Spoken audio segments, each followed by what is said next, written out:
Déplace sur la pelouse du Bayer Leverkusen en Allemagne. Paris qui pourra compter sur le retour de Marquinhos, son capitaine, et surtout de son ballon d'or Ousmane Dembélé. Le coup d'envoi, c'est à 21h. Très bon début d'après-midi. Tout de suite, nous retrouvons Jean-Paul Delperrier pour le résultat des courses. Bonjour Jean-Paul. Bonjour Brigitte, bonjour à tous. Nous étions aujourd'hui à Clairefontaine-Deauville pour le Quintet, qui a vu la victoire du 3 Calaoun, qui était mon favori ce matin, devant le 2 Britannia, 8 Gérard Terboche, 4 Questfort Magique, 7 Flashman, 3, 2, 8, 4 et 7. Si vous m'avez suivi dans mon pronostic, vous avez touché le tiercé dans l'ordre de 3 chevaux et le quartier dans l'ordre également. Merci Jean-Paul Delperrier, et ces résultats, vous les retrouvez sur sudradio.fr.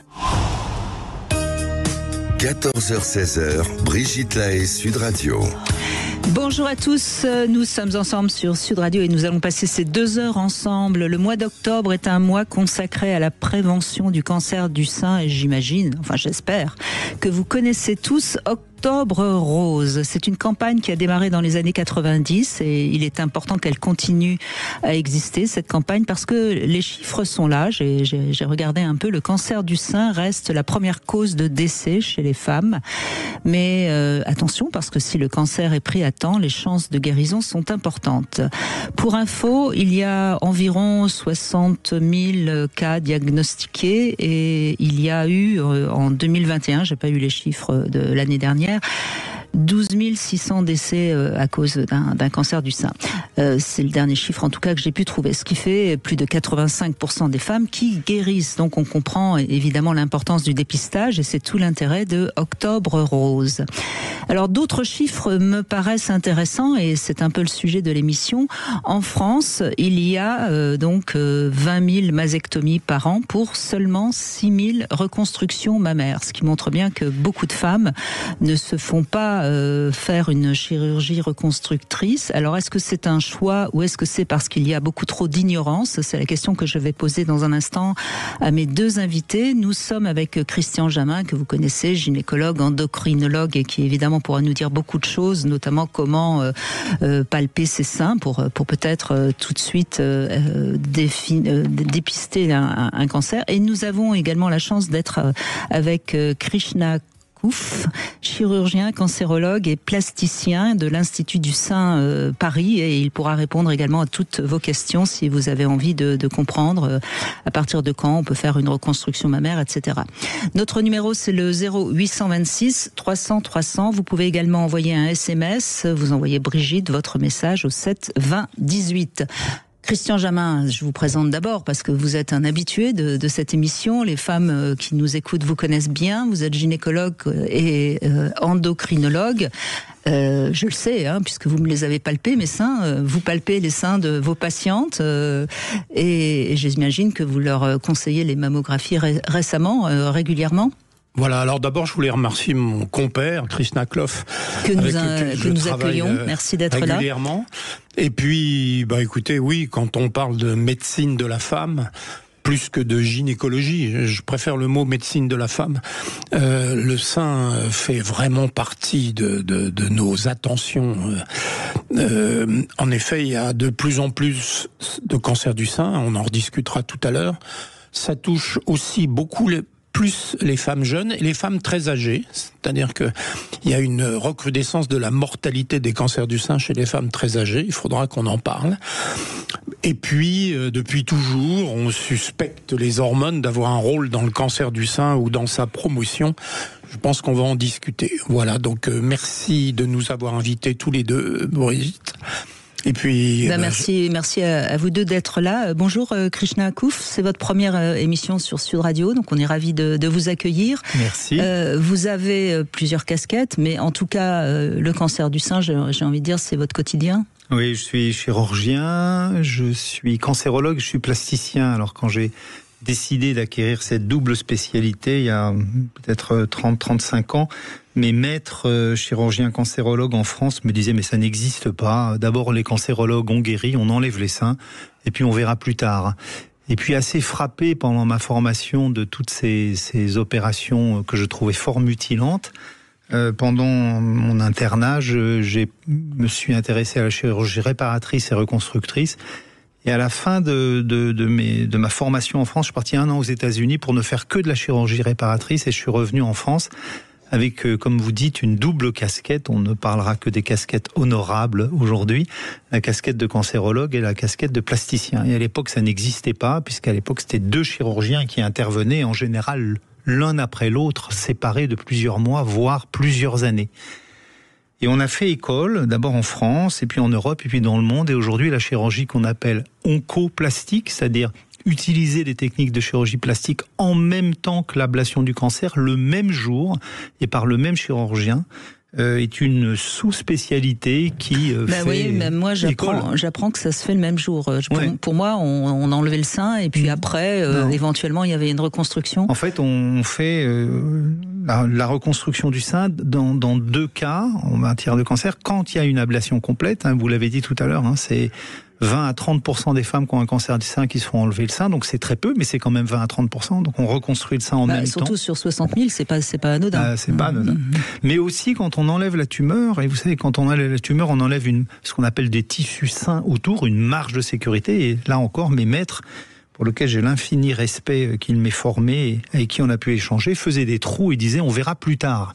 Et en fait, nous, ce qu'on a appris à faire, c'est à réparer tout de suite pour qu'une femme qui a un cancer du sein, soit on lui garde le sein, ce qui est le cas 7 fois sur 10, soit on lui enlève le sein, mais elle ressorte avec un sein normal, y compris quand on enlève la tumeur. Et donc, c'est là-dessus que nous, cancérologues, chirurgiens, on pousse pour que ces femmes ne soient pas mutilées. Et donc c'est ça qui me paraît important à communiquer durant ces 2 heures, c'est que finalement il y a une solution pour ne pas se sentir mutilé, parce qu'on sait très bien que le sein c'est le symbole de la féminité, et peut-être qu'un cancer du sein ça touche encore plus une femme qu'un cancer de je sais pas moi des ovaires ou du foie ou de l'utérus. Oui. Alors on en parlait tout à l'heure avec le docteur Jamin. Je vais le laisser parler, parce qu'en fait, lui, il voit les femmes avant et après la prise en charge du cancer. Nous, on les voit pendant, et puis ensuite, on les suit. Mais oui, c'est-à-dire l'annonce du cancer, c'est vous, Christian, qui êtes obligé de le donner aux femmes, à vos patientes. C'est effectivement, il arrive que les femmes viennent en ayant trouvé quelque chose, une boule dans leur sein, etc.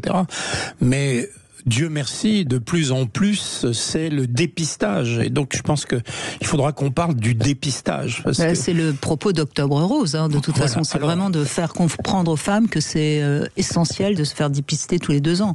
Oui, alors, un des gros débats aujourd'hui, c'est à quel âge doit-on commencer ? On en reparlera. À quel âge doit-on commencer ? Non, mais dites-le tout de suite, parce que... Alors, en France, le dépistage, c'est 50 à 70 ans ou quelque chose comme ça. Non, 74 ans, c'est ça. 50 à 74 ans. Les États-Unis étaient aussi à 50 ans il y a encore 6 mois, 1 an, et viennent de passer à 40. Et donc, nous, en France... moi, en particulier, je commence à 40, mais on n'est pas dans les clous. Les clous, c'est 50 ans. Et d'ailleurs, c'est une grande erreur, ça a été que aujourd'hui, le dépistage entre 50 et 74 ans est pris en charge à 100% par les autorités de santé. Et puis, on arrête à 74 ans, et on a énormément de gens qui considèrent que si on arrête le dépistage à 74 ans, c'est-à-dire qu'il n'y a plus de cancer. Ce qui est complètement faux, c'est-à-dire que il faut être suivi toute sa vie. Et il faut surtout pas arrêter le dépistage. À partir de quel âge Parce que 40 ans, c'est déjà jeune. Je viens de le dire, c'est-à-dire que en France, c'est encore 50 ans, je pense que ça va pas durer, mais aux États-Unis, ils étaient à 50 ans, ils viennent de passer à 40. Alors, après, ça dépend ce qu'on cherche. Est-ce qu'on cherche à diminuer la mortalité globale, la mortalité par cancer du sein, ou l'importance de la chirurgie? Et donc, les résultats varient en fonction de l'âge du dépistage, on y reviendra. J'allais dire que la mortalité diminue si on dépiste entre 50 et 74 ans, mais la taille de la tumeur diminue si on commence à 40 ans. Donc Krishna nous en parlera, j'imagine, sur son opinion sur le... Mais pour ma part, je suis ou je précède ce que disent les Américains, c'est-à-dire que je commence à 40. Ma question, c'était justement comment la femme ressent cette annonce. Est-ce que c'est en effet quelque chose qui est dévastateur, le cancer du sein, plus qu'un autre cancer, plus qu'une autre maladie? Alors moi je ne m'occupe que de sein, c'est-à-dire que je ne m'occupe plus de cancérologie pelvienne, mais je l'ai fait quand j'étais chef de service à l'Institut Curie pendant une dizaine d'années. J'ai toujours été extrêmement frappé de la discordance entre le choc de l'annonce d'un cancer du sein et le choc de l'annonce d'un cancer de l'utérus ou de l'ovaire. Cancer du sein dépisté tôt, 90% de guérison. Cancer de l'ovaire, il n'y a pas de dépistage tôt, 60% de mort.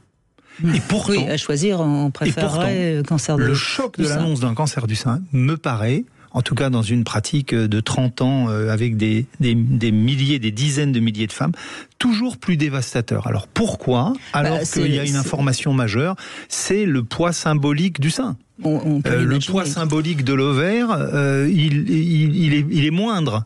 Et c'est vrai que c'est très étonnant de voir ces femmes qui s'effondrent quand on leur dit « vous avez un petit cancer du sein ». Alors qu'on sait très bien que, et on revient sur le dépistage, un cancer du sein dépisté tôt à biologie favorable, dépisté tôt avec une biologie favorable, ça c'est la biopsie qui le dit, c'est 95% de guérison. Pourtant, les femmes s'écroulent. Eh bien, on va leur donner la parole aux femmes qui nous écoutent sur Sud Radio 0826 300 300. C'est Gabriella qui va commencer, qui justement a eu un cancer du sein l'année dernière et qui est en fin de traitement et qui a envie de témoigner. Sud Radio. Parlons vrai. Parlons vrai. Sud Radio. Parlons vrai. Sud Radio. Parlons vrai. Cette semaine, réveillez-vous avec Patrick Roger dans le Grand Matin et Sud Radio. Et nous fêtons Octobre Rose, qui est une manifestation depuis 1990 pour inciter les femmes à se faire dépister et peut-être aussi à se faire palper les seins, peut-être pourquoi pas par leurs compagnons. Après tout, non, Christian Jamin, ça... On en parlait hors micro. Krishna nous disait que le mari joue un rôle dans la palpation du sein, à la fois pour le plaisir, mais aussi pour la santé. Qu'est-ce qu'on sent quand on palpe un sein qui peut-être a une tumeur cancéreuse? C'est une zone dure. En fait, ce qui doit attirer l'attention, c'est une zone dure. L'autopalpation, c'est compliqué, certaines femmes le font, d'autres ne le font pas. Mais ce qu'on dit à toutes nos patientes, c'est si vous sentez une zone dure dans votre sein, localisée. Pas douloureuse, mais juste dure. Juste, c'est l'induration. Le cancer, ça fait... Entrée. C'est dur. Et c'est ça qui doit attirer l'attention. Alors, il y a plein de nodules dans les seins, et c'est pour ça que l'autopalpation, les gens disent ça sert à rien. En fait, c'est faux. Ça sert parce que quand vous connaissez vos seins, quand vous touchez vos seins régulièrement, quand vous vous douchez en touchant vos seins, s'il y a quelque chose de dur qui apparaît, vous le savez. Et on le disait, moi j'ai des patients tous les ans qui viennent avec leur mari et qui me disent voilà, j'ai une tumeur, on me l'a biopsiée, le gynécologue m'adresse à vous, docteur Clough, c'est un cancer. Et je lui dis comment vous en êtes-vous aperçu puisque vous êtes jeune et vous n'avez pas fait de mammographie. Elle me dit c'est mon mari qui l'a palpé. Très bien. Et est-ce que ça se ressent plus sur des seins imposants, sur des petits seins Alors sur petits seins, une petite tumeur se sentira mieux que sur un sein volumineux par définition. C'est le rapport entre le volume de la tumeur et le volume du sein. Et plus la tumeur est superficielle, plus elle est perceptible, plus elle est profonde, moins elle est perceptible. Évidemment. Gabriella est avec nous. Merci de prendre la parole. Gabriella, bonjour. Bonjour à vos invités. Alors, il y a un an, quasiment jour pour jour, je venais témoigner je venais de faire ma première chimio, j'allais faire ma seconde. Et bon, un an est passé, plein de choses à raconter, j'ai pas le temps. Mais écoutez, surtout profitez de la présence de Christian Jamin et de Krishna Clough si vous avez des questions à poser, parce que c'est quand même... Oui. Mais, Christian Jamin, l'année dernière, il avait dit que c'était un accident de la vie. Aujourd'hui, je lui dirais que ça a été un bel accident de la vie pour moi. D'accord. Voilà. Des questions, j'en aurais une tonne, mais j'ai presque toutes mes réponses puisque... Donc, si j'ai bien compris, il y a eu une chimio. Est-ce qu'il y a eu ablation ou pas ? Non. Non. D'accord. Donc déjà, la question Oui, alors si je parle comme ça aujourd'hui, c'est parce que je suis en rémission et que tout va bien. Enfin, tout va bien. Tout va pour le mieux. Pour le moment, quoi. Enfin, je veux dire, par rapport à ce que Alors j'ai justement, vécu. le terme rémission, Krishna Klov, ça veut dire quoi? Ça veut dire que... Rémission, ça veut dire que l'ensemble du bilan réalisé ne montre aucune anomalie. C'est-à-dire que l'examen par le gynécologue ou le cancérologue, la mammographie, l'échographie, le scanner, la prise de sang ne montrent aucune anomalie. Et donc l'état de rémission, c'est quand vous n'avez plus de cancer et qu'on considère que vous êtes très probablement guéri. Et alors personnellement, je déteste ce mot de rémission, parce qu'en fait, ça fait planer une espèce d'épée de Damoclès, et je vois des patients 10 ans après qui viennent me voir en disant « Ah docteur, je suis en rémission », et je regarde le bilan.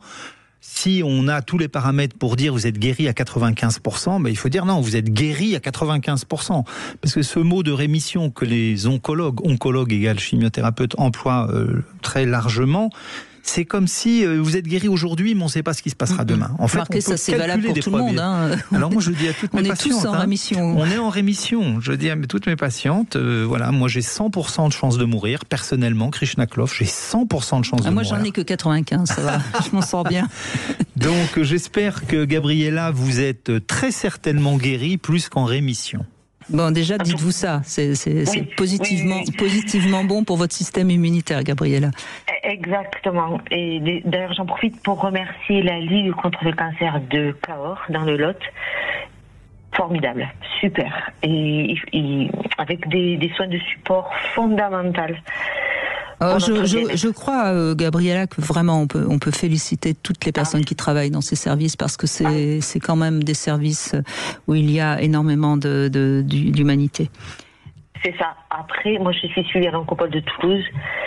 Le seul point négatif que j'ai eu là-bas, malgré qu'elles étaient toutes sympas et que j'ai jamais eu un problème avec qui que ce soit, c'est la masse de travail. Donc on prend pas le temps de discuter. Oui, mais ça c'est comme vous dites, parce qu'ils n'ont pas le temps. Hein. Voilà. Alors, vous avez dit quelque chose, vous avez dit que finalement c'était un mal pour un bien, c'est-à-dire... Oui. Alors, avant, on vit à 100 à l'heure, on n'est pas nous-mêmes, on pense avoir le contrôle de tout. Et vous avez pris conscience que la vie, il fallait en profiter pleinement chaque instant et pas courir après on ne sait quoi. C'est ça. Et lâcher et puis avoir le contrôle. C'est pas mal, hein, parce qu'en fait, avec la souffrance qu'amène la chimiothérapie, on perd le contrôle. On y arrive.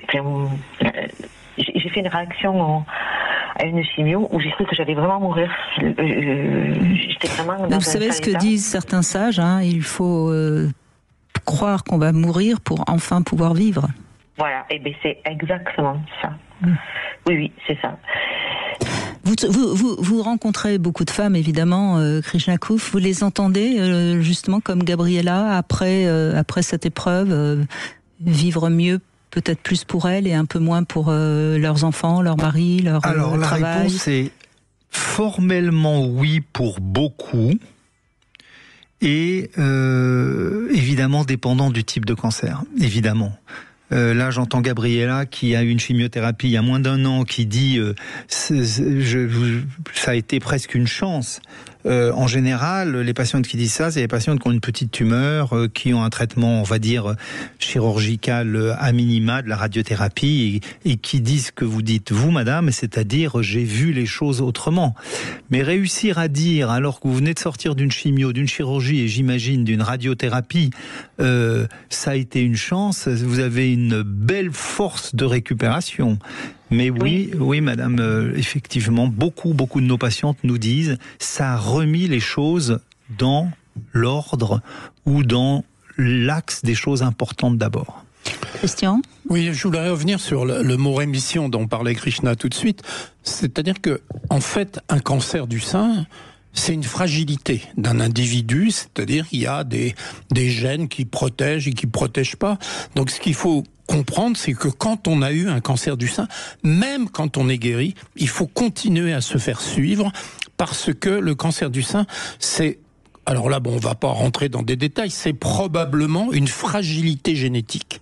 C'est-à-dire que nous avons dans l'organisme des mécanisme qui protège des anomalies des divisions cellulaires et nous ne sommes pas égaux dans ces mécanismes. Oui, est-ce que pour simplifier, pour que tout le monde comprenne bien, des cellules cancéreuses, on en a tous, on en fabrique sans arrêt et normalement notre système immunitaire est suffisamment fort pour les supprimer. C'est-à-dire que l'organisme est fait pour détruire les cellules qui se sont égarées ou les remettre dans le droit chemin. Et très probablement, dans les cancers en général et dans le cancer du sein en particulier, il y a des gènes qui sont plus ou moins fragiles par rapport à cela.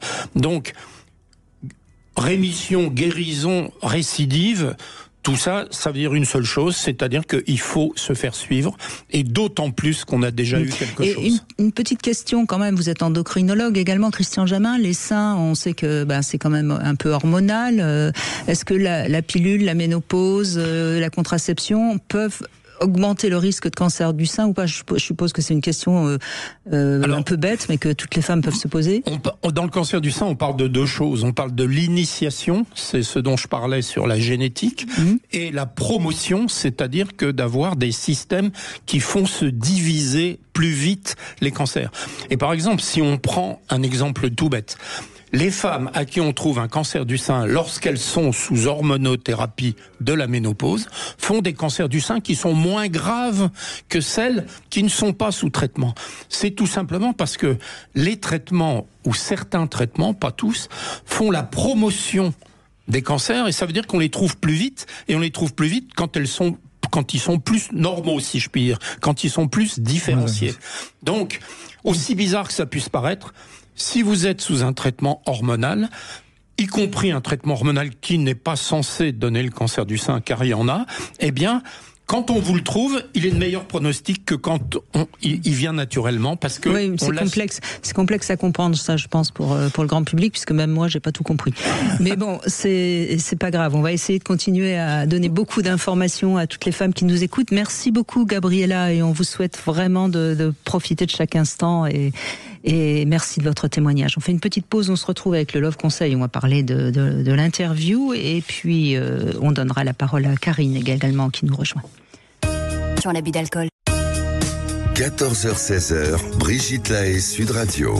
Eh bien, comme on a beaucoup d'informations à vous donner, on va supprimer le Love Conseil et le Sexo Conseil exceptionnellement aujourd'hui.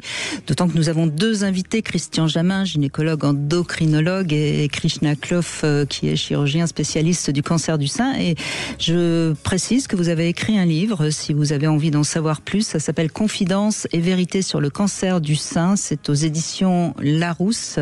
Le livre qui déculpabilise les femmes. Ça veut dire que les femmes se sentent coupables lorsqu'elles ont un cancer du sein ? Le nombre de légendes sur la cause de l'apparition du cancer du sein est extraordinaire. Moi, depuis 30 ans que j'exerce ce métier, j'ai vu arriver des modes sur pourquoi j'ai le cancer. Et c'est vrai qu'aujourd'hui, on cherche une cause. C'est très judéo-chrétien, parce que j'ai la chance d'enseigner mon métier dans quelques continents. Et quand vous allez en Asie, par exemple, les femmes se demandent pas du tout pourquoi elles ont eu un cancer du sein. Elles sont pas dans la recherche de la cause. Quand vous allez en Afrique du Nord, c'est Mektoub, c'est le destin.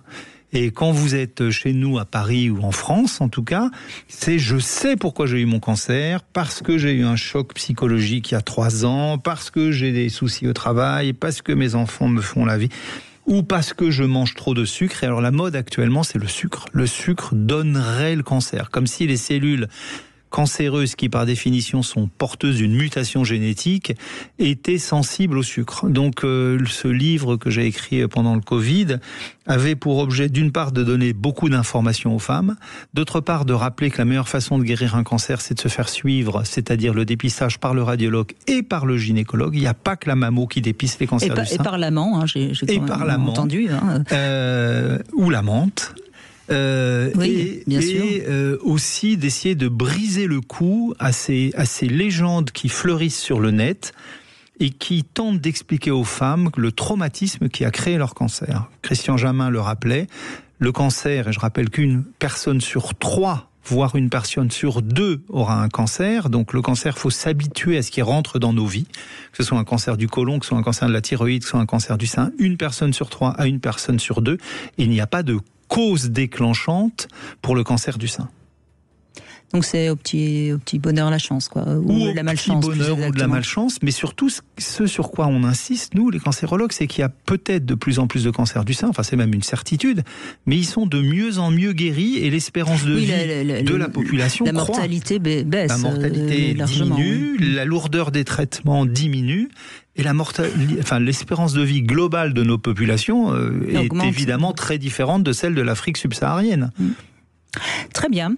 Avant de donner la parole à Karine qui nous rejoint, eh bien, j'ai le plaisir, grâce à Lelo, de vous faire un petit cadeau encore. On va jouer sur Sud Radio et vous allez pouvoir gagner votre pack de 5 jouets, dont des accessoires Lelo. Si vous avez envie de repartir avec ces 5, non, c'est pas pour vous, Christian, c'est pas la peine de me regarder comme ça. Vous n'avez pas le droit de jouer. C'est moi qui regardais.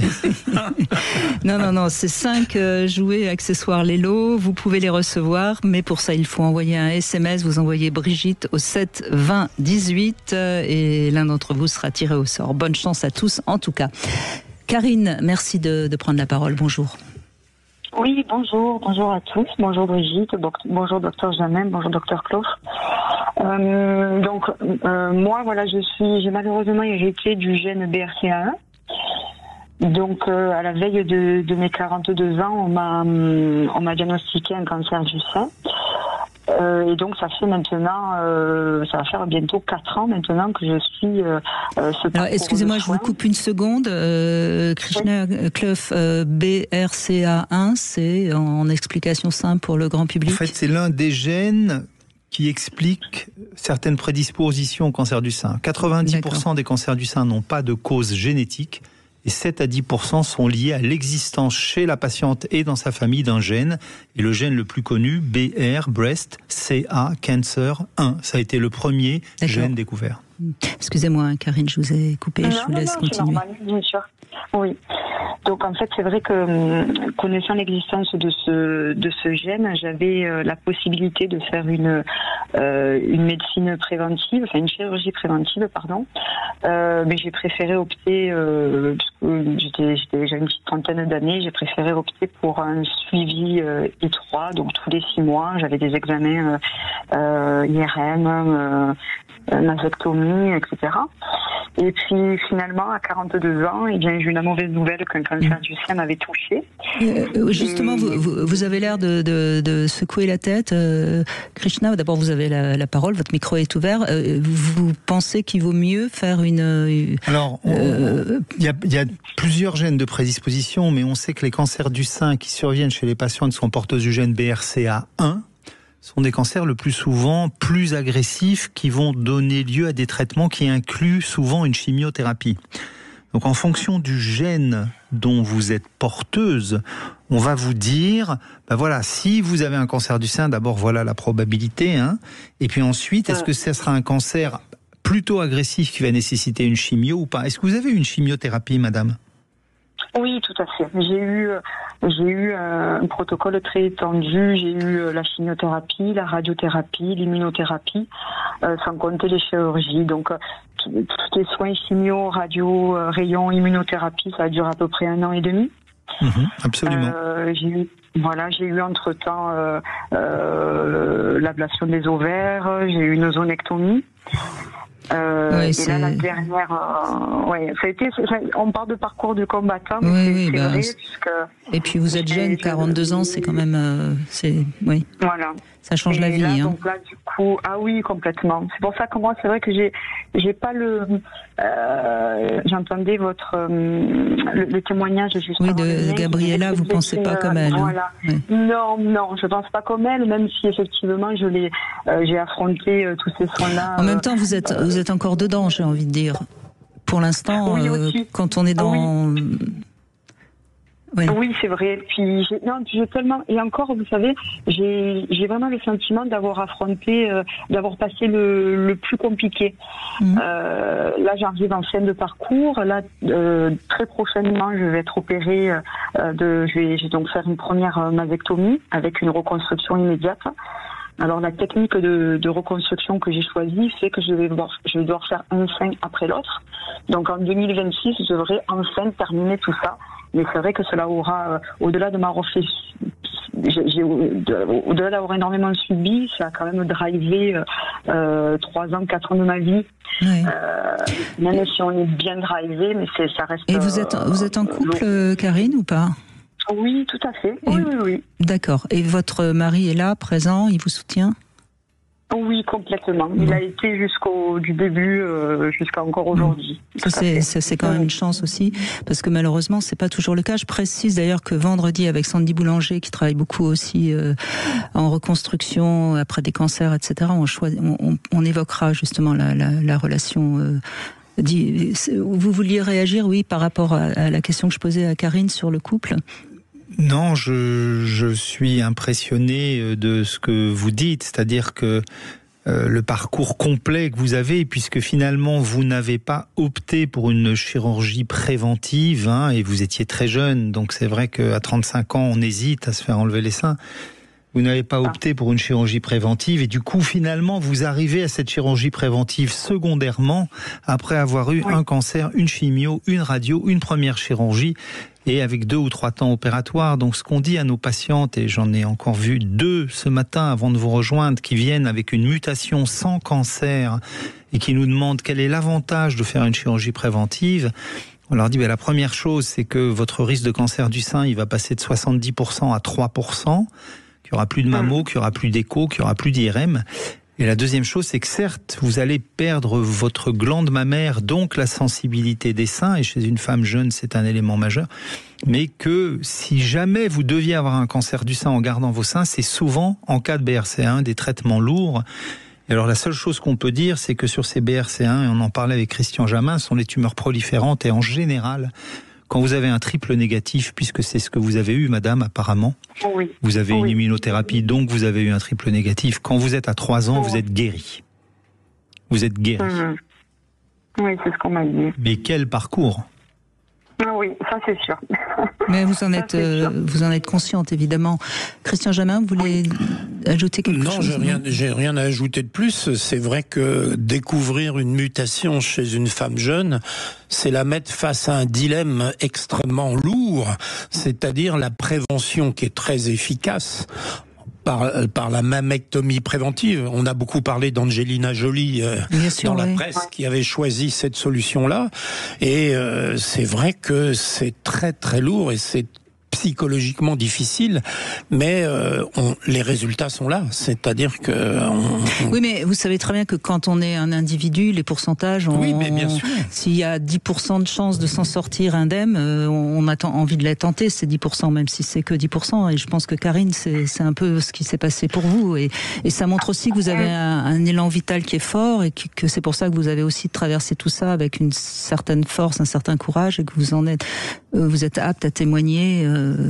Mais la mutation dont on a parlé, les grandes mutations BRCA1, BRCA2 et PALB2, en fait, sont des anomalies génétiques de la réparation des anomalies de la division cellulaire. C'est-à-dire qu'on sait que nous avons des milliards de mitoses tous les jours, et que de temps en temps, il y en a une qui va de travers, et que dans notre organisme, on a de quoi réparer ces mutations, ces anomalies, et donc c'est en ça que... Non, mais j'entends bien que vous êtes en train de faire passer l'information qu'il faut plutôt agir en amont et pour ne pas traverser ce que Karine vient de traverser. Même si c'est très compliqué. Karine, c'est fait. Bien sûr. On peut pas... au contraire, on a envie de vous encourager. Karine, je peux vous poser une question? Bien sûr. Admettons que vous ayez une sœur jumelle ou une sœur tout court qui soit porteuse de la même mutation, qui est 10 ans de moins que vous. Qu'est-ce que vous le conseilleriez? Est-ce que vous lui diriez « Attends, parce que d'abord, tu n'es pas sûr d'avoir le cancer et ensuite on te traitera et on te guérira certainement » ou est-ce que vous lui diriez maintenant « Il vaut mieux faire une chirurgie préventive » ? Je lui dis de faire la chirurgie préventive le plus rapidement possible. Alors pourquoi je vous pose la question? Parce qu'en fait, à l'Institut du Sein Paris, on s'occupe beaucoup de chirurgie préventive.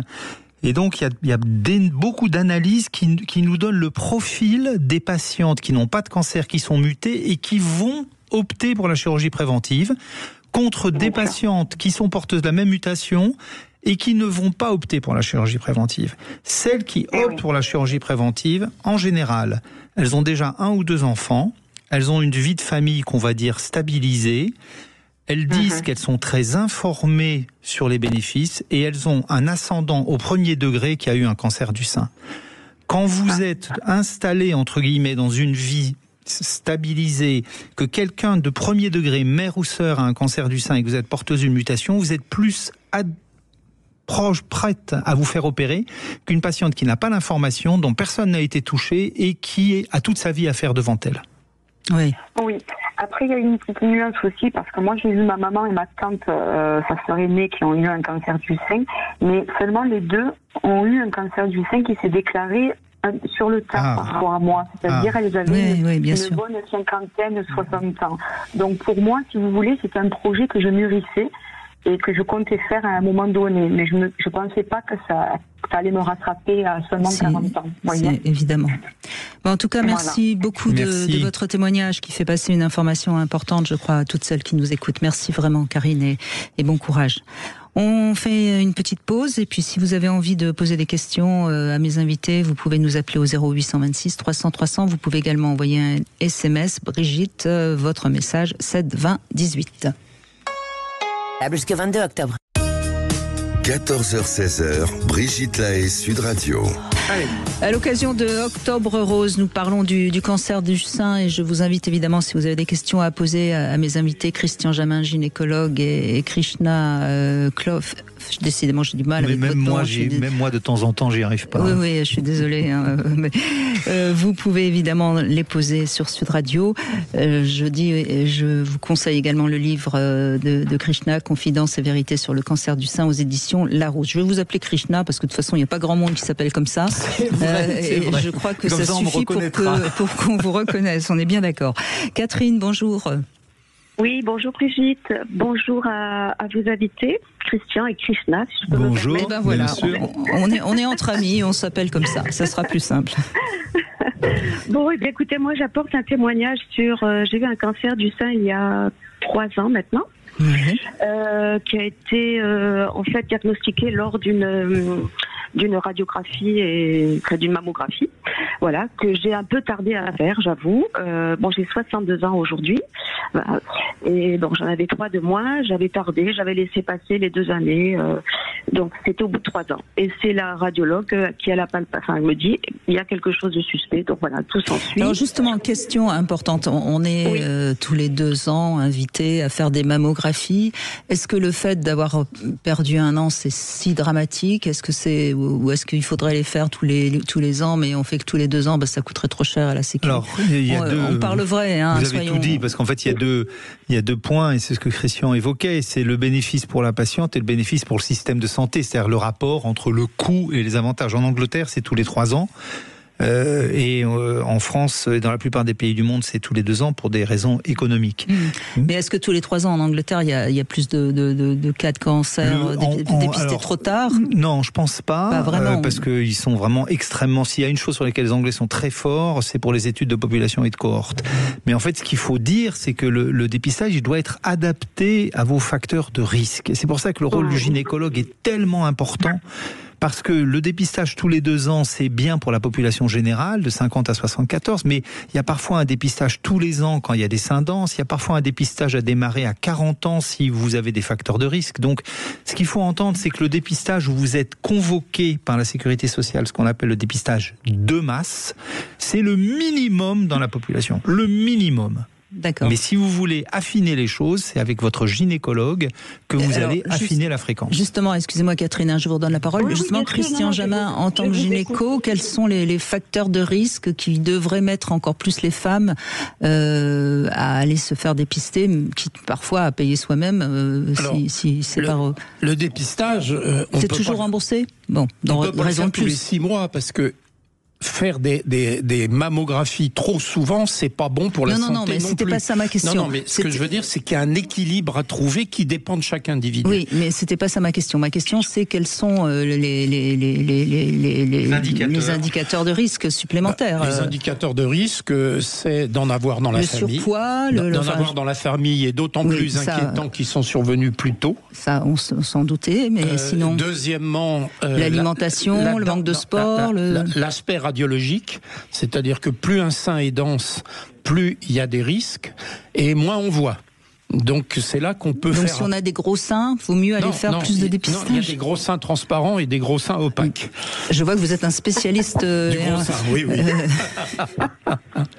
Donc il y a il y a l'histoire familiale, l'aspect radiologique, et puis il y a aussi quelque chose c'est que quand on a déjà eu une opération du sein, on a étudié le tissu qu'on a enlevé, et ce tissu nous dit beaucoup sur l'avenir. Donc effectivement, ça aussi c'est un facteur de risque. Et alors maintenant, le dépistage, Krishna en a parlé largement, l'examen clinique, la mammographie. Oui, mais tout ça, et puis, déjà dit. Pourquoi pas, quand les seins sont très denses et qu'on n'y voit rien et qu'il y a des facteurs de risque, l'IRM. Ou l'écho quand même. Hein, et l'écho, bien évidemment. Oui, bien sûr. Excusez-moi, Catherine, je vous a longuement coupé, Catherine, désolée. Non, mais je vous écoute avec beaucoup d'attention parce que moi, je suis justement atteinte d'une pathologie auto-immune. J'ai une sclérose en plaques. Et en fait, je ne me suis jamais posé la question d'une éventuelle relation entre une immunité... Krishna secoue la tête négativement, donc a priori, il n'y a pas de... Oui, voilà. Mais le fait d'en parler, là, de vous écouter, m'a fait me poser la question, mais au moment de l'annonce du cancer du sein, je ne me suis même pas posé la question. Vous voyez, j'ai fait aucun lien, en fait. Donc, ça fait 18 ans que j'ai cette sclérose en plaques. Donc, l'annonce du cancer avec tout de suite une chirurgie, une mastectomie qu'on m'a... En fait, j'avais deux solutions, où on enlevait la tumeur qui était juste derrière le mamelon et que il n'y a pas d'antécédent dans ma famille de cancer. Et à la palpation, je n'ai absolument rien senti. J'ai des petits seins. Bon, j'avais pas de si j'avais un partenaire à l'époque, mais il était loin. Enfin, je veux dire, on n'était pas ensemble, donc et c'était une relation récente. Mais moi, je n'ai rien senti, absolument rien. Et donc derrière le mamelon, donc on m'a proposé cette mastectomie où effectivement d'éradiquer la tumeur. J'ai dit écoutez, moi si c'est pour, en me disant que qu'il y aurait un risque de récidive dans les 2 à 3 ans. Alors moi j'ai dit non, je prends la décision de m'enlever tout et on n'en parle plus. Je ne veux pas recevoir à nouveau ce coup de massue derrière la tête parce que ça a été un coup de massue malgré tout. Mais que j'ai pris mastectomie et le jour de mon anniversaire en plus, je me rappelle, c'était le jour de mes 60 ans, de mes 59 ans. Donc on m'a opéré le 1er mars. Donc c'était assez symbolique pour moi. J'ai failli mourir dans la nuit. Parce qu'en fait, j'ai eu un hématome compressif. Hématome compressif. Et moi, je supporte la douleur depuis de nombreuses années avec une sclérose en plaques. Oui. Voilà. Donc, je me suis pas plus affolée que ça. Et puis, en fait, j'ai quand même réussi à appeler l'infirmière. Et puis après, je me souviens de rien. Voilà, je suis tombée dans la salle de tension. Mais je suis revenue. Je pensais que j'allais mourir. Et non, ce n'était pas mon heure.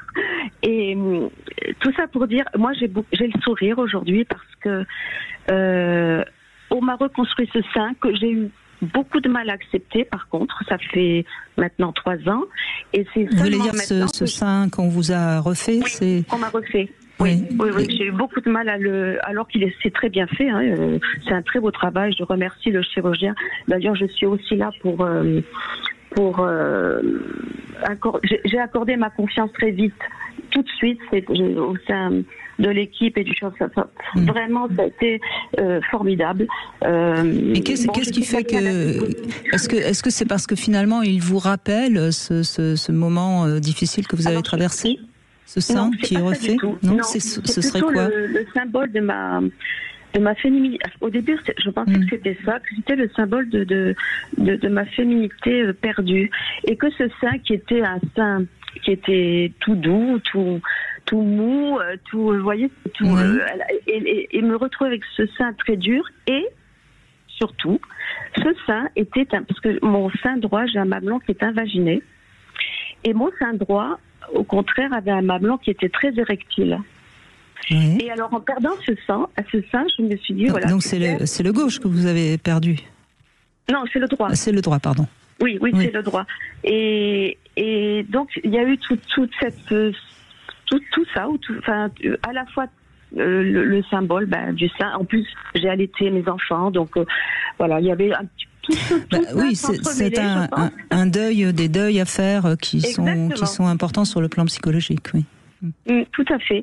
Et en fait, aujourd'hui, depuis le début de cette année, je suis allée voir une femme formidable qui travaille dans toute la France d'ailleurs, qui fait du tatouage mamelonnaire. Oui, ça c'est bien. Oui. C'est magnifique, vraiment. Oui. Oui, j'ai vu des tatouages qui recréent le mamelon en fait. On a une artiste tatoueuse à l'Institut du Saint-Paris sur place qui s'appelle Laurence Malzard, qui est une femme extraordinaire. Je le dis parce qu'elle le dit elle-même. Elle explique pourquoi elle est arrivée à ça. Et pourquoi elle a été formée à l'étranger, et elle fait des aréoles et des mamelons exceptionnels en 3D, alors qu'avant c'était nous les chirurgiens qui faisions ces tatouages d'aréoles et des mamelons avec des résultats entre très moches et catastrophiques, parce que chirurgien on n'est pas artiste, et donc on a Laurence Malzard avec nous. Et vous avez raison madame, vous parliez de symboles tout à l'heure, retrouver une aréole et un mamelon qui sont visuellement dans le miroir à l'identique de ce que vous avez de l'autre côté, c'est un travail magnifique. Exactement ça. Moi, j'ai retrouvé en fait mon unité de femme, parce que quand je me regardais sans mamelon, je ne voyais pas tout ça sans le vouloir. Donc, et là, c'est juste c'est important ce que vous dites. Évidemment que c'était pas un sein, c'était une petite boule de masse qu'on vous avait mis, et c'était pas du tout un sein, et ça ressemblait pas à un sein. Merci beaucoup Catherine de votre témoignage. On va continuer après les infos. Si vous avez des questions à poser, surtout venez nous les poser. Profitez de la présence de Christian Jamin et de Krishna. On se retrouve après les infos. Sud Radio, votre attention est notre plus belle récompense. Très bon début d'après-midi. 14h-16h, Brigitte Lahaie, Sud Radio. Eh bien, cet octobre rose, vous le savez peut-être, enfin j'espère que vous le savez, en tout cas si vous êtes une femme, il faut que vous le sachiez, c'est le mois du dépistage du sein pour éviter, pour être prise à temps s'il y a un cancer, parce qu'évidemment c'est pas parce qu'on se fait dépister qu'on évite s'il y a cancer du sein. Je rappelle les chiffres, 60 000 cancers du sein par an, donc c'est pas rien, et le dépistage permet de prendre les choses tôt. On est avec Christian Jamin, gynécologue, et nous sommes également avec Krishna Kloff. Alors Krishna, ça sera plus facile. Oui, non, mais ça, de toute façon, quand je heurte sur un nom, c'est généralement pendant les 2 heures. Donc, vous êtes auteur de Confidences et vérités sur le cancer du sein, c'est aux éditions Larousse. Alors, j'ai reçu un SMS, et moi, vous savez que j'adore les chiens, Christian en tout cas, et c'est Delphine qui nous envoie ça et qui nous dit il semble qu'il y a des chiens formés qui sont utilisés pour dépister le cancer du sein. Est-ce que c'est vrai ? C'est tout à fait vrai. C'est expérimental, c'est pas rentré en pratique courante, mais on doit ce travail à Isabelle Fromentin, qui est chargée de recherche à l'Institut Curie, qui est une infirmière extraordinaire. Et qui a noté que certaines patientes qui avaient des cancers du sein avaient déclaré qu'elles étaient, comme vous Brigitte, très aimantes de leur chien, et que leur chien s'approchait moins d'elles. Et que le fait que le chien s'approche moins d'elles les avait étonnées, puis qu'on leur avait découvert un cancer du sein dans l'année qui avait suivi. Et devant ces quelques observations répétées, on a commencé à se dire, mais peut-être que le chien a senti quelque chose. Alors on s'est dit, mais non, c'est l'attitude de la maîtresse qui a changé. Mais en fait non, puisque la maîtresse n'avait pas eu sa mammographie. Et Isabelle Fromentin et son équipe de recherche ont démontré que dans certains cas, quand vous aviez un cancer du sein, vous sécrétiez des molécules différentes au travers de votre peau et que le chien sentait cette différence et qu'il ne s'approchait plus de vous de la même façon. Alors Isabelle Fromentin a été beaucoup plus loin puisqu'elle nous a demandé à nous chirurgiens de lui envoyer des tissus de sein normal et de sein malade. Et ça a été un magnifique projet de recherche et on a fait passer devant les chiens des fragments de sein normal et des fragments de sein malade. Et les chiens ont modifié leur comportement devant les fragments de sein malade. Et ensuite, elle a découvert avec son équipe quelles étaient les molécules qui étaient excrétées à ces moments-là. Et l'étape suivante, c'est d'entraîner des chiens à pouvoir détecter cette odeur de façon à pourvoir les pays où il n'y a pas de dépistage facile, et je pense en particulier aux pays les plus pauvres, à avoir des chiens traceurs. Alors c'est du domaine de la recherche, mais de la recherche très solide, donc vous avez entièrement raison, madame. C'est Delphine qui a tout à fait raison, et merci Delphine de ce SMS que vous nous avez envoyé. Oui, Christian Jamin ? Là, j'ai aucune opinion, c'est parce que je ne connais pas ces travaux. Je les ai lus dans la presse, mais effectivement, la question qui se pose, et ça, il faudra qu'on y regarde de plus près, est-ce que ça ne touche que le sein ou est-ce qu'il y a d'autres cancers qui peuvent être impliqués ? D'autres maladies, même, pourquoi pas ? Pourquoi pas ? Et puisque vous m'avez mis en difficulté, je vais aller faire la littérature dès que je sors d'ici. Oui, parce que je sais que vous adorez trouver des... Oui, je repense à notre fameuse discussion sur les odeurs. Oui. Mais bon, ça, c'est hors sujet, on en parle. Parce que vous êtes un chien chercheur. Très chercheur. J'aime mon chien aussi. J'aime mon chien aussi. Bon, en tout cas, on va revenir avec vous, bien sûr, sur Sud Radio et avec Véronique qui nous a appelé. Bonjour Véronique, merci de prendre la parole. Donc vous avez eu aussi ablation du sein et reconstruction mammaire en même temps ou pas ? Oui, tout à fait, oui. Oui, donc c'est vraiment plus fréquent maintenant Alors c'est beaucoup manière plus fréquent dans les équipes spécialisées, mais on milite pour que ce soit beaucoup plus fréquent partout, puisqu'en France aujourd'hui, vous l'avez dit Brigitte, il y a 60 000 cancers du sein par an. C'est le cancer le plus fréquent de la femme. Il y a 20 000 mastectomies, c'est-à-dire ablations du sein par an. Et il y a simplement 15 à 20% des femmes qui ont une ablation du sein qui se font reconstruire en même temps.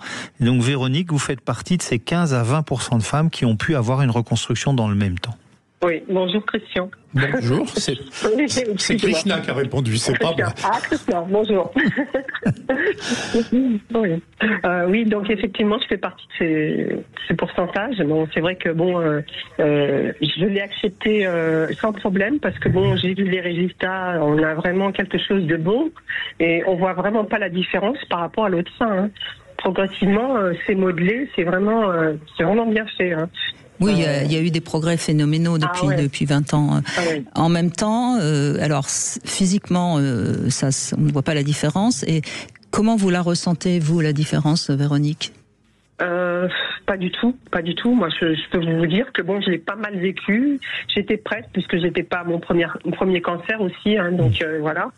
Mais là, cette fois-ci, c'était ablation, puisque j'en ai quand même eu 6, donc voilà. Vous voulez dire que vous aviez déjà eu un cancer du sein ou d'autres cancers ? Oui, d'autres cancers du sein, oui, mais sans ablation. Hein. Donc voilà, donc je savais à quoi m'attendre, mais là, cette fois-ci, c'était ablation. Bon, au départ, j'ai eu du mal à anticiper, mais j'ai rencontré du monde pour pouvoir en parler déjà. En tout cas, moi, je crois, avec votre témoignage et le témoignage qu'on a eu également tout à l'heure de d'autres auditrices, l'ablation qui semble être une sorte d'épreuve terrible semble finalement aujourd'hui assez facile pour les femmes à la vivre, Krishna. Alors je pense que c'est assez rare. C'est plus l'idée qui fait que c'est assez rare.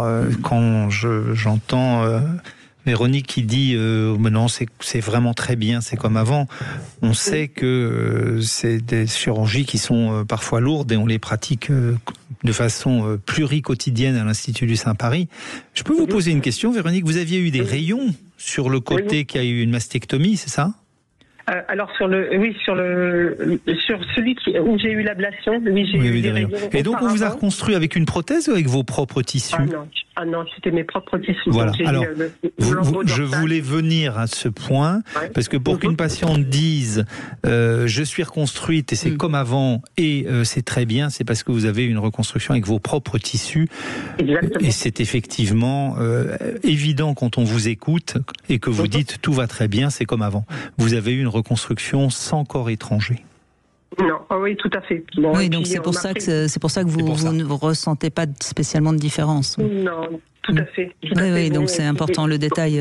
Oui. Ouais. Ce qu'ils ont fait aussi, c'est qu'ils m'ont pris les cellules graisseuses au niveau des hanches et du ventre. Donc, voilà.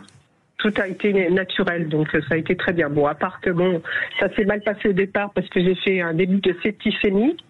Mais bon, pour finir, je m'en suis sortie, heureusement.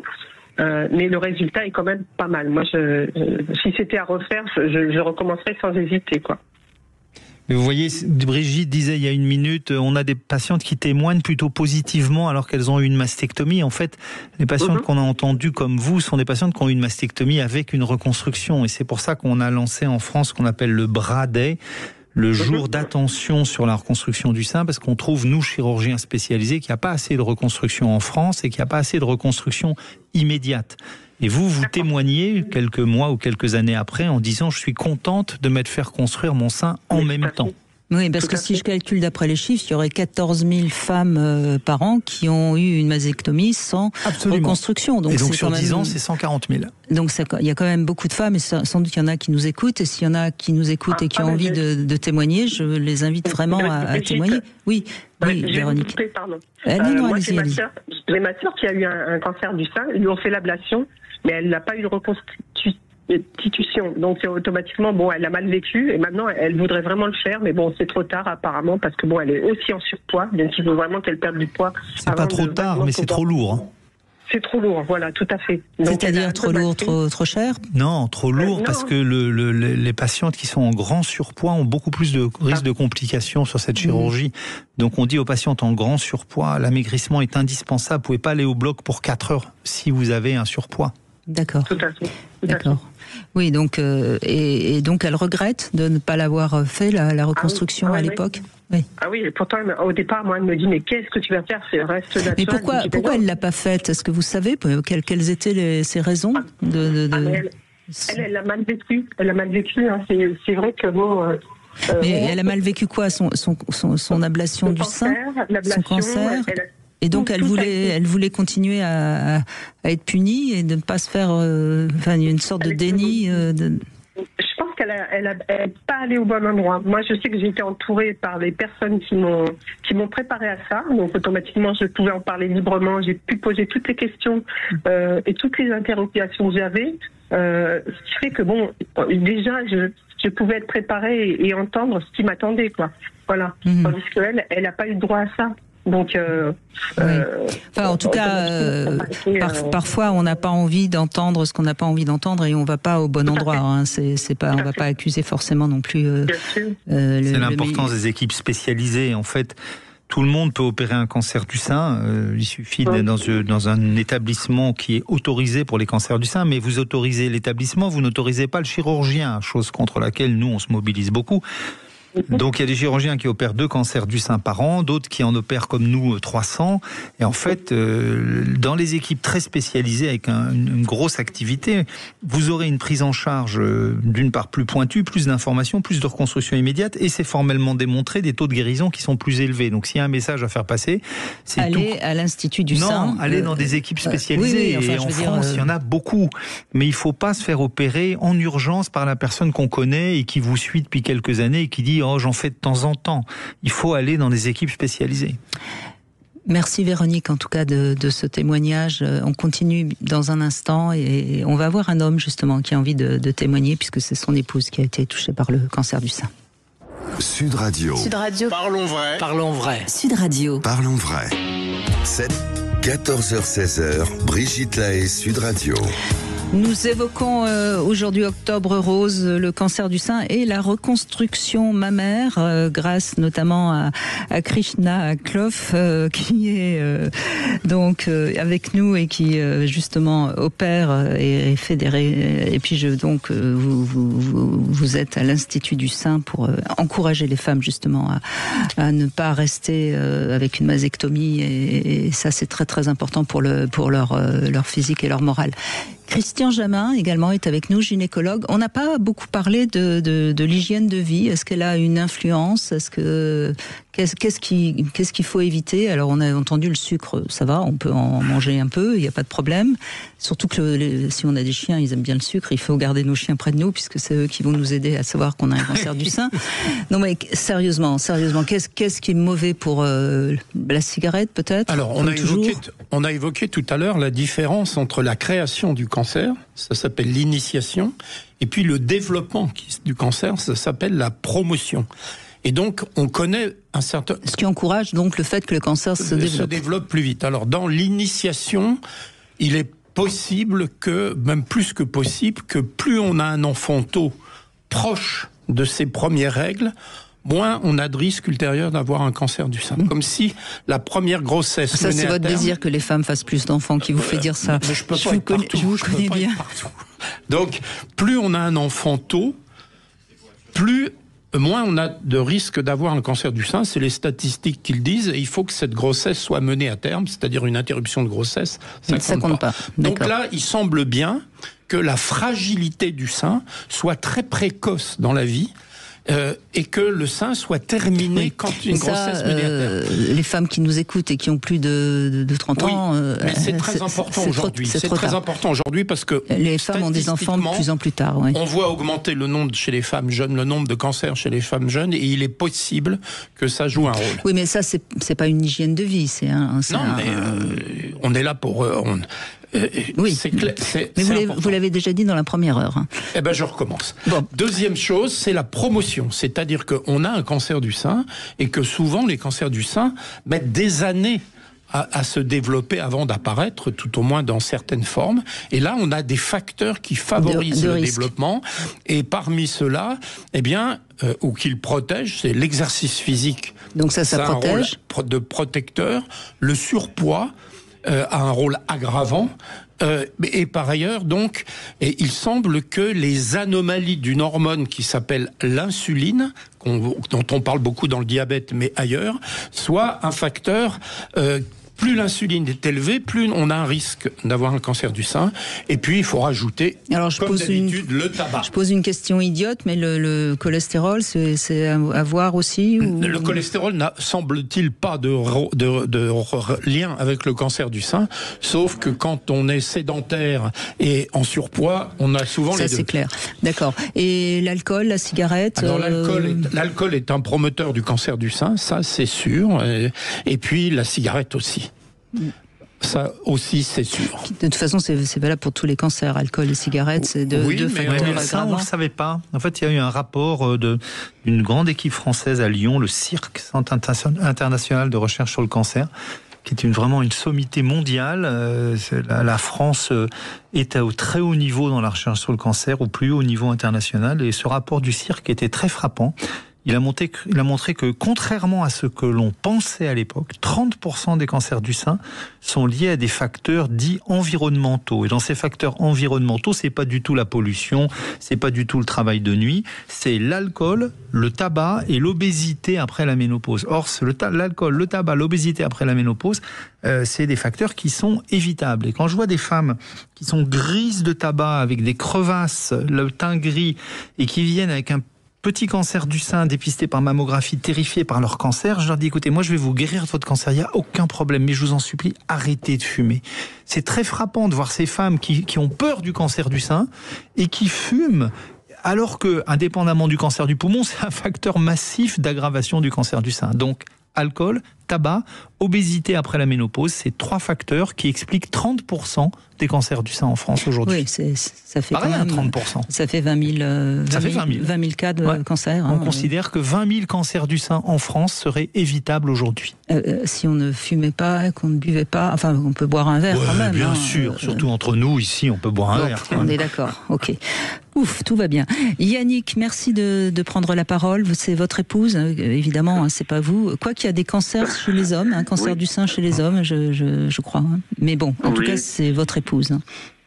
Tout à fait. Bonjour Brigitte et bonjour à vos 2 médecins et docteurs qui sont là. Et justement, je vais faire redondance par rapport à... oui, donc c'est mon épouse qui a eu un cancer du sein il y a maintenant 13 ans. Comme vous disiez... plus de 90% des cancers du sein sont pour les femmes, et effectivement il y a quelques cancers du sein pour les hommes. Juste un petit facteur que je pourrais rajouter, un facteur de gravité par rapport au cancer du sein, c'est le stress. Le stress et la vie peut-être qu'on mène actuellement, et voilà. Oui. Moi, je sais mais ça c'est assez peu codifiable, c'est pour ça qu'on n'en parle pas en fait. Mais vous avez raison. Bien sûr, tout ce qui est anxiété, stress, fatigue extrême, c'est pas bon pour notre système immunitaire, donc forcément. Voilà, mon épouse a développé son cancer du sein donc en 2012 suite à justement une période de dépression liée à un burn-out au niveau du travail, quoi, à des grosses pressions au niveau du travail, donc qui l'a mis en dépression, et quelques mois après, elle a développé ce cancer du sein. Donc bon, on peut, pour nous, il y a eu un lien de cause à effet, mais bon, c'est peut-être pas certainement que ça, quoi. Oui, et puis en même temps, quand on met du sens, et parfois ça fait du bien, donc voilà. Oui, voilà, on cherche toujours à trouver qui est responsable et qui... enfin, toujours est-il que voilà, moi le témoignage que je voulais apporter, c'était surtout par rapport à des conjoints ou autres maris ou compagnons dont leur épouse ou compagne peuvent être touchés par cette maladie. C'est-à-dire que voilà, à un moment donné, quand ça vous tombe dessus, c'est le couperet qui tombe, quoi. Alors justement, Yannick, puisque vous êtes le compagnon, c'est pas vous qui avez le cancer. Le mari, oui. Visiblement, vous êtes resté avec elle et vous êtes ensemble. J'entends bien. Mais comment vous l'avez pris? Est-ce que vous avez eu peur pour elle? Est-ce que vous vous êtes dit de toute façon je suis là et je reste jusqu'au bout et je l'aide? Qu'est-ce que vous avez ressenti? Qu'est-ce que vous nous diriez? Dans son état d'esprit déjà, c'est toujours quelqu'un de pas plus ou moins anxieux, mais comment on va faire, comment si, là c'est grave, c'est toujours grave. Et moi, je suis d'un tempérament où, bon, voilà quoi, tant que c'est pas grave, c'est pas grave. Et j'avais toujours tendance à lui dire, écoute, non, c'est bon, c'est pas grave, non, c'est bon. Et le jour de l'annonce de la maladie, j'ai dit, c'est quoi? Là, c'est grave. Et en fait, je pense que ça, on s'est ressoudé autour de ça. Et on s'est dit, on va s'occuper de ça, sachant que moi, je ne suis pas le porteur de la maladie, je ne suis que l'accompagnant, les séances de chimiothérapie. Donc on est passé par plusieurs phases. D'abord, la première phase... On entend que vous étiez là, parce que vous dites, on est passé, vous ne dites pas, elle est passée par plusieurs phases. Oui, bien sûr, oui, parce que c'est important. Oui, mais justement, quelle est l'importance de l'entourage, Krishna, justement dans ce Alors en termes, il y a 2 réponses à cette question. En termes de pronostic et de guérison, absolument aucune démonstration de la différence d'une guérison d'une femme qu'on va dire entourée et d'une femme moins entourée, voire pas entourée. C'est pas mesuré, ça a jamais été quantifié. Par contre, nous, cancérologues, on voit à quel point l'entourage est fondamental, puisqu'on recommande à toutes les patientes de venir accompagner de leur mari, de leur conjoint, de leur conjointe ou de leurs proches, leurs enfants, pour que tout soit entendu par 2 personnes. On sait que lors d'une consultation bien menée, c'est-à-dire avec un hyper-professionnel ou une hyper-professionnelle, moins de 30% des informations sont enregistrées. dans une consultation très bien menée, qu'elle soit de gynécologie, de pneumologie ou de cancérologie. Tellement la femme est sous le choc, elle n'entend pas tout. Oui, bien sûr. Donc le fait d'être accompagné en consultation et pendant le parcours de soins, c'est un élément majeur, ne serait-ce que pour partager l'information, pour en rediscuter ensuite en rentrant chez soi, et puis tout simplement pour ne pas traverser ce que j'appelle ce tunnel du traitement seul. Bien Donc sûr. pour nous, voir quelqu'un qui arrive en consultation accompagné, c'est un plus. Surtout quand on entend Yannick qui prend les choses à bras-le-corps, si je puis dire, pour pas dire brader, comme vous en parliez tout à l'heure, puisque c'est pour faire prendre conscience aux femmes de... Oui, Christian ? Oui, enfin, je suis tout à fait d'accord avec ce que vient de dire Krishna, c'est-à-dire que moi, c'est une technique que j'utilise, je dis, quelle que soit la pathologie. Dès que ça devient compliqué, dès que ça demande des prises de raisonnement et de projection dans le futur, je leur dis de venir accompagner. Parce que 4 oreilles, c'est mieux que 2. Eh bien, merci Yannick, en tout cas, et bravo. On fait une petite pause, on se retrouve dans un instant. Vous pouvez vous aussi réagir, 0826 300 300. À tout de suite. 14h-16h, Brigitte Lahaie, Sud Radio. Épargne retraite. 14h-16h, Brigitte Lahaie, Sud Radio. Nous parlons du cancer du sein et de la reconstruction mammaire grâce notamment à notre invité Krishna Kloff qui a créé l'Institut du sein à Paris. Vous êtes cancérologue et plasticien, chirurgien. Et nous avons également Christian Jamin avec nous, gynécologue, endocrinologue. Et merci de nous avoir aidé à avoir avec nous Krishna qui peut répondre à toutes les questions que... Je suis pas sûr que ce soit un cadeau, mais... Si, merci Christian. C'est un soulagement, c'est pas un cadeau. Et je voulais juste parler de cette initiative qui s'appelle 12% et que vous pouvez retrouver sur Sud Radio ou sur 12%.fr. C'est une femme qui a eu cette idée, qui avait eu un cancer du sein et qui a fait ce projet artistique assez atypique puisqu'elle fait poser beaucoup de femmes entièrement nues dont on ne voit pas spécialement le visage. Il y a déjà 700 personnes des 4 coins de la planète. Il y a eu des expositions notamment à Aix, à Marseille, à Lyon. Un livre qui vient d'être édité et évidemment toutes les récoltes vont au profit de l'Institut Paoli Calmette à Marseille, que vous devez connaître, j'imagine, oui. Krishna. Et donc, en fait, la porteuse du projet, elle avait souhaité faire des photos de nus, considérant que cette maladie était une atteinte à la féminité, et comme elle touche toutes les personnes indépendamment de leurs origines, de leur catégorie sociale, professionnelle, eh bien la nudité, ça paraissait comme une sorte d'uniforme. Voilà, donc poser dénudé, c'est un acte fort. Les images, elles sont évidemment très très artistiques. Si vous avez envie d'en savoir plus, vous allez sur 12%.fr. 12% parce que c'est évidemment le nombre de femmes. Une femme sur 8 a ou aura un cancer du sein, donc c'est 12% des femmes qui ont un cancer du sein, une femme sur 8 et un homme sur 100 000. Donc là, il y a une inégalité majeure, mais nous, on se rattrape avec la prostate quand même. Oui, on se rattrape. Quand même. Ça se voit moins. Ça se voit moins. Oui, mais ça a des inconvénients assez majeurs, Christian Jamin, on en a déjà parlé. C'est pas forcément, je ne conseille pas tellement, c'est parce que la reconstruction de la prostate n'existe pas, tandis que la reconstruction mammaire, grâce à vous notamment, Krishna, ça existe. Eh bien, ça concerne les hommes. Michel est avec nous. Bonjour Michel. Oui, bonjour Brigitte, bonjour à vos invités dans cette belle émission que vous présidez chaque jour, n'est-ce pas? Merci Michel. Je vous en prie. Qu'est-ce que vous avez envie de nous dire, Michel? Je vais un petit peu vous raconter notre histoire familiale, puisque ma femme avait contracté un cancer de sein en 2012, 8 mois après la naissance de notre deuxième fille. Et donc, elle avait quel âge? Elle était jeune, donc Oui, elle avait à cette époque-là 34 ans. Et donc la branle-bas de combat avec des vies qui basculent dans un nouvel univers où on découvre l'ensemble du salibroyeur médical. Alors bien sûr, c'est une image, on va rester positif. Vous dites pas ça pour l'odeur, Michel? Non, du tout, non. Mais disons que on rentre dans le monde qui jusqu'à présent n'était pas le nôtre, c'est-à-dire le monde procédurier, le monde des protocoles, et avec mise en place et une gestion difficile, puisqu'on a une gestion d'un côté, le monde des malades, et le restant de la famille qui accompagne la malade au cours des jours, des semaines, des années.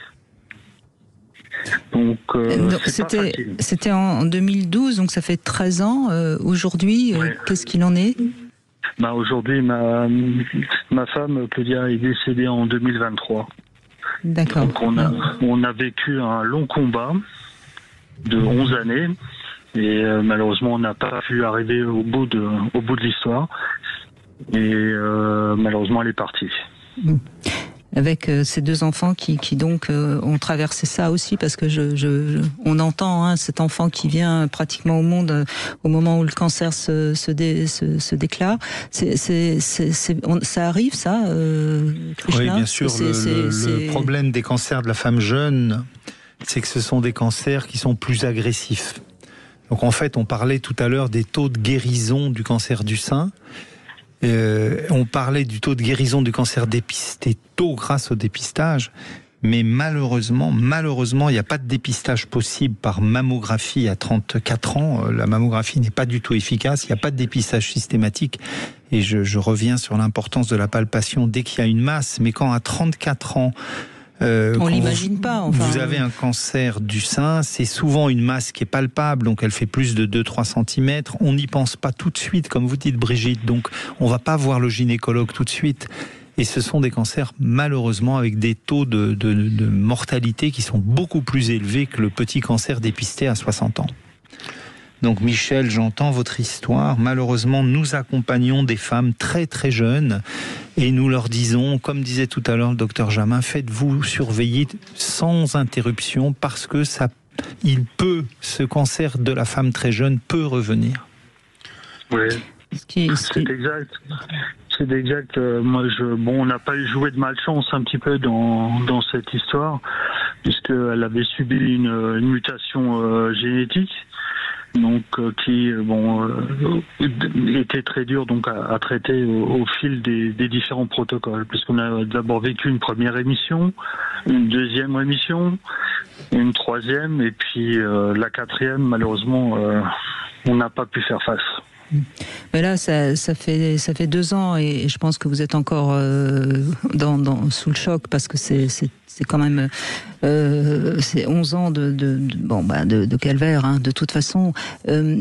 Oui, Christian Janin. Oui, je voulais dire que le cancer du sein qui survient après une grossesse est un cancer particulier et qui est souvent particulièrement agressif. Et on a pensé pendant très longtemps que c'était lié aux hormones de la grossesse. Je crois que c'est discuté, c'est probablement, peut-être, lié aux modifications immunologiques induites par la grossesse elle-même, qui font que ce sont des cancers très différents des autres, et en tout cas très souvent graves. Et c'est pour ça que, personnellement, j'insiste beaucoup pour que, quand une femme désire avoir une grossesse et quand une femme vient d'accoucher, alors quand elle allait, c'est pas facile, mais l'examen des seins fait partie d'un examen du postpartum. Et en particulier, chez une femme qui a une grossesse tardive, après la quarantaine, pour moi, il faut impérativement faire un dépistage. Mais là, c'est son 2e enfant à 34 ans, oui, donc on était vraiment dans... Mais on a entendu qu'elle avait une mutation. Oui, bien sûr. Michel, merci de témoigner. Qu'est-ce que vous avez envie de dire à ceux qui nous écoutent ? Qu'est-ce qui vous a donné envie de témoigner, justement ? Aujourd'hui, je pense qu'il faut absolument pas prendre ce dossier à la légère. Et j'encourage l'ensemble des femmes à vraiment se faire dépister, à faire les suivis. Et puis, un historique familial, n'hésitez pas à faire les tests. Mais vous voulez dire que dans sa famille, il y avait des antécédents ? On ne le savait pas véritablement. C'est ensuite, suite aux analyses, qu'on a découvert cette mutation. Et les parents ont bien voulu se faire dépister. On a pu effectivement identifier quel était le gène porteur qui avait été transmis par l'un des parents. Vous avez une fille dans les 2 enfants qui... J'ai 2 filles. 2 filles. Donc là, en revanche, il faudra leur en parler quand elles seront majeures. Mais tout est déjà planifié pour les dépistages. J'imagine que vous allez prendre soin de vos filles, évidemment. Exactement. Parce que c'est une difficulté, je veux dire, aussi bien pour les accompagnants que pour la malade elle-même. Et les souffrances sont vraiment nombreuses. En tant qu'accompagnant, on s'en rend pas compte. On a l'autre aspect, je veux dire l'aspect gestion de la malade et l'aspect des enfants et puis du quotidien. Non mais c'est difficile pour l'accompagnant, voilà. je vais le dire parce que ce sera plus facile peut-être pour moi de le dire que pour vous Michel, mais c'est que on peut pas se plaindre, c'est pas nous qui avons le cancer, donc on subit, on fait semblant d'être fort tout le temps et on a personne parfois à qui on peut parler de ses peurs, de son angoisse, de sa souffrance et puis parfois on est aussi un peu à bout, hein. C'est ça que vous voulez dire? Disons qu'on essaie de gérer toujours au mieux et puis il faut rester droit dans ses bottes parce que... Mais vous avez le droit d'aller parler aussi à quelqu'un, peut-être? C'est ce qu'on fait aujourd'hui au gîte. D'accord. Voilà. Oui, ce que je voulais dire, c'est c'est aussi incroyable que ça puisse paraître dans les familles. Comme ça, quand il y a des cancers du sein, on a souvent des difficultés de refus de faire du dépistage. Krishna, tu dois vivre la même chose. Des tests génétiques, tu veux dire? Des tests génétiques. Bien sûr. On voudrait faire des tests génétiques pour pouvoir remonter la famille et de savoir chez qui il faut aller. Et on a beaucoup de refus. Oui, c'est vrai, parce qu'il y a certaines patientes qui refusent de faire un test en disant je suis fataliste. La fameuse politique de l'autruche. Mais d'ailleurs, on voit bien hein, les femmes qui vont pas faire de dépistage, ou même, je pense au dépistage du cancer du côlon. On a énormément de gens qui les font pas. La majorité. Et pourtant, c'est pareil, c'est un dépistage qui est très efficace par rapport à ce cancer, qui est aussi un cancer tueur et invisible. Peut-être même encore plus invisible que le cancer du sein. Donc, mais bon, comme je le dis souvent, hein, prendre soin de soi, faire des examens, ça rend pas malade, mais c'est difficile à entendre, parce que l'être humain aime bien être dans le déni hein, de ce qui est pas très agréable. Oui, mais c'est vrai dans toute la médecine. Par exemple, le fait de faire une phlébite.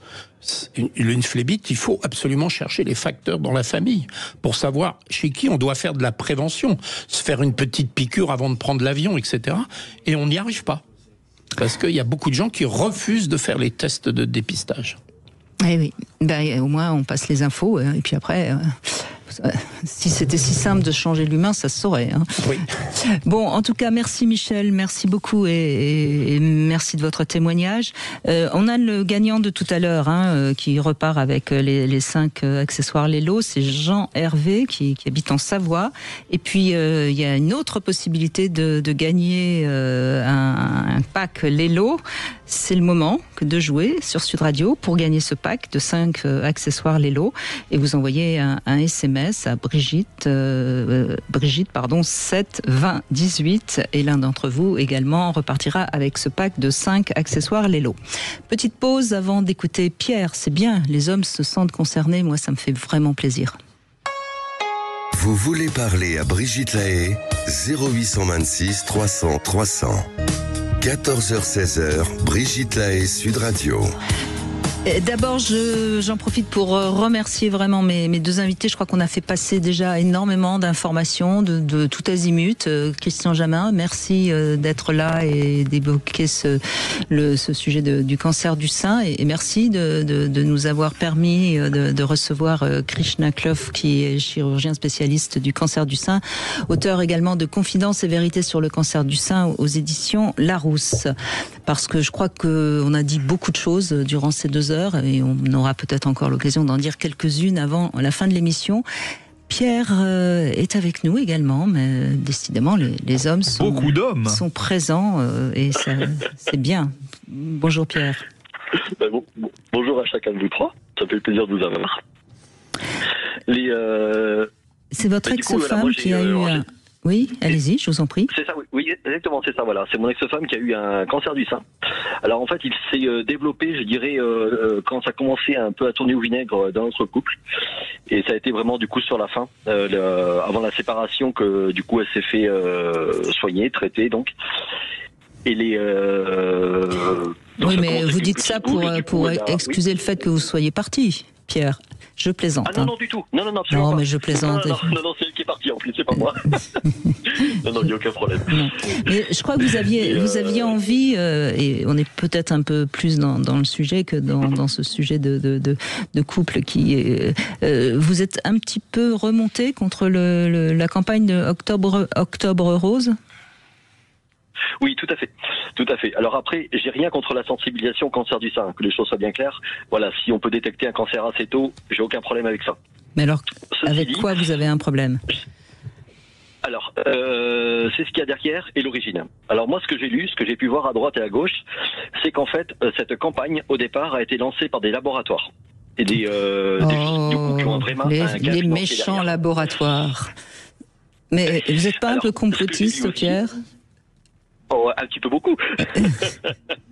Alors après, ce que j'ai lu également, alors encore une fois, voilà, je suis pas médecin, donc voilà, avec des réserves et des pincettes, c'est qu'à force de faire des mammographies, ça peut endommager des cellules, et du coup, il faut pas abuser de ce genre de choses. D'accord. Je crois que Christian, vous avez envie de réagir à ce que dit Pierre là. J'en ai déjà parlé tout à l'heure, c'est-à-dire que la mammographie, oui, ça c'est absolument évident.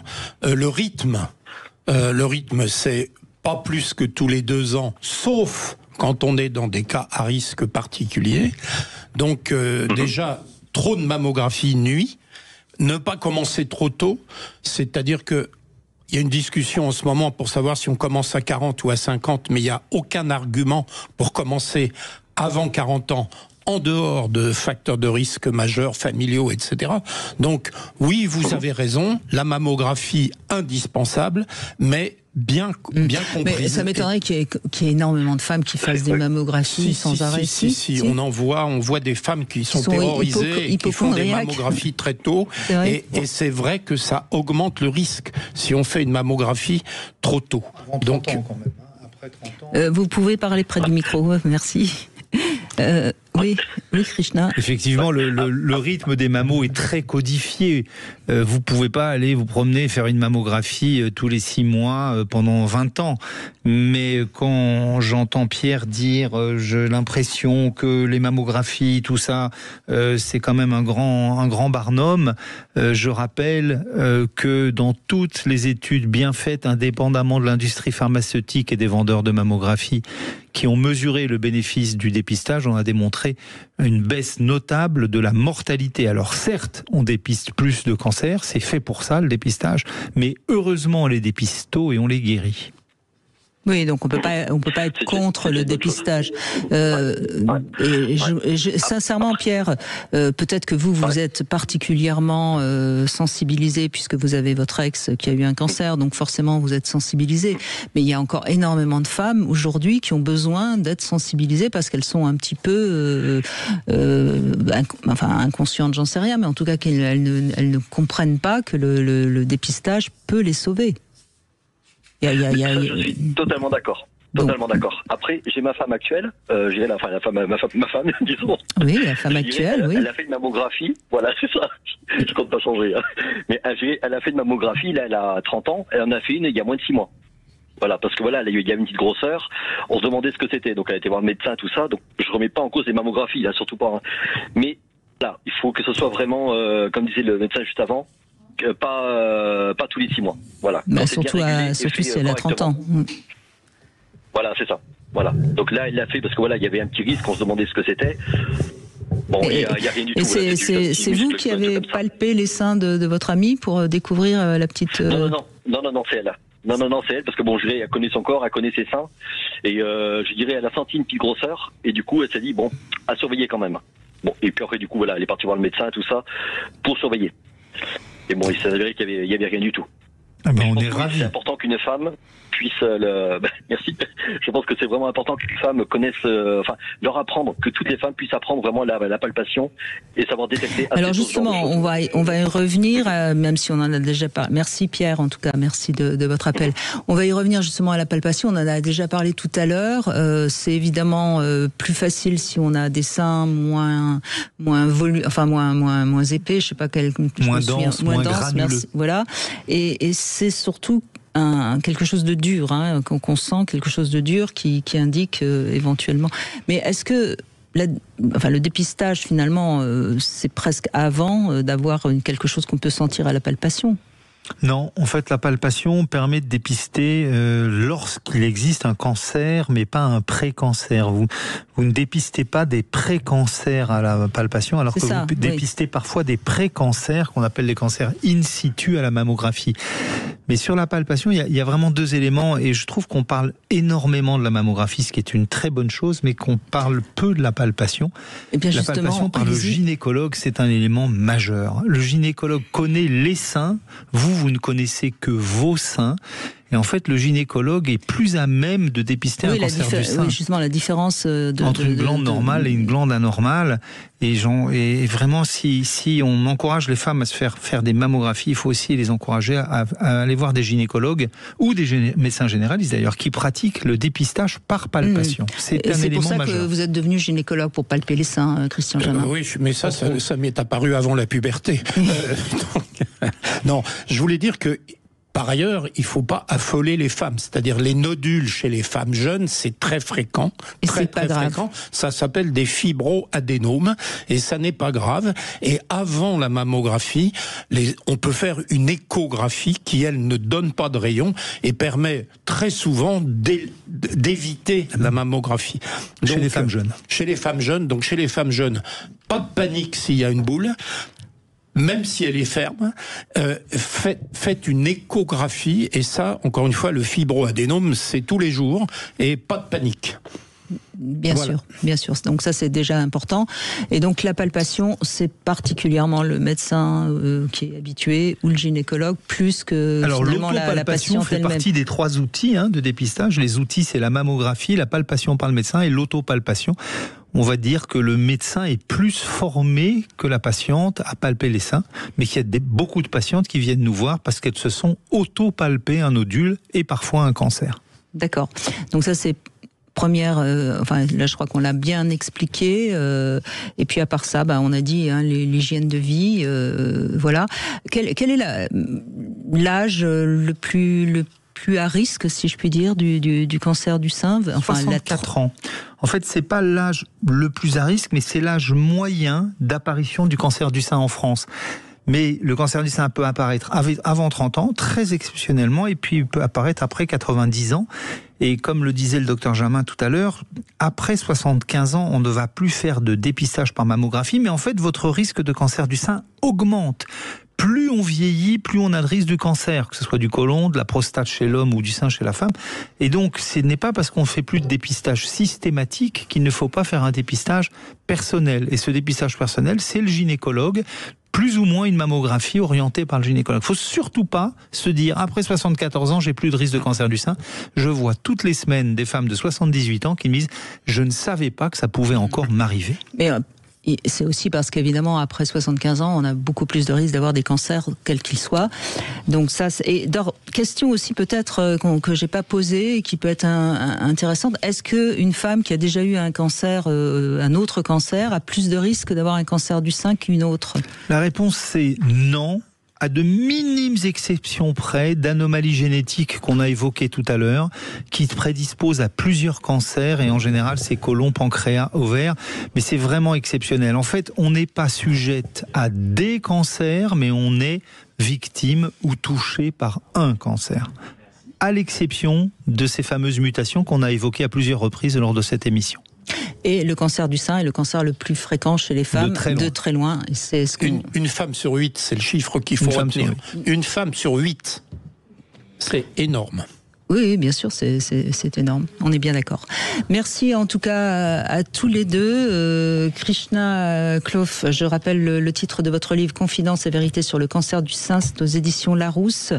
Vous pouvez retrouver toutes ces informations à l'Institut du sein que vous avez créé. Et L'Institut du sein Paris, oui. Et merci beaucoup d'être venu. Merci de votre invitation, ça a été un plaisir. Un plaisir partagé. Christian Jamin, merci. À très vite. À la prochaine. À la prochaine, absolument. absolument. Tout de suite, vous allez retrouver Marie pour C'est votre avenir. Et demain, nous serons avec Patricia Martin-Lamante. Patricia est médecin et dermatologue et sexologue, et elle travaille beaucoup sur les questions des IST, et on fera un petit point où on en est des infections sexuellement transmissibles, quelles sont les vraies pratiques à risque, etc. Bref, vous pourrez tout savoir sur ce sujet qui est également un sujet essentiel pour notre santé. Sud Radio, votre attention est notre plus belle récompense. Merci de nous donner